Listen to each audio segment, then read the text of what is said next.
Një njeri që lexon Kur'an në shtëpinë e tij,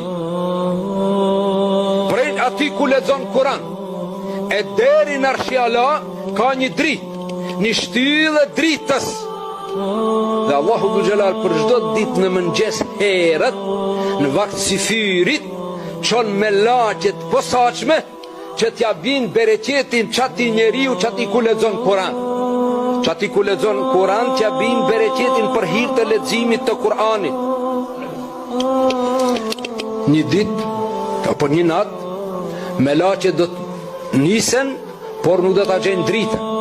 Edhe do thënë, o Zot, na jemi bogati ta çojmë bereqetin, rahmetin, mëshirën, begatin tënde tek filani si që kemi qenë për çdo natë, por nuk e gjejmë dritën. Ajo drita nuk është.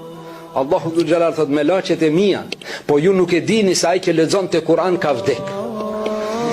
Ai që lexon te Kur'an ka vdek dhe drita është shumë. Po çka duhet që mësohet drita, ani se ti vdes. Ta losh pasardhësin tënd të lexon Kur'an. Ta losh pasardhësin tënd të fal namaz.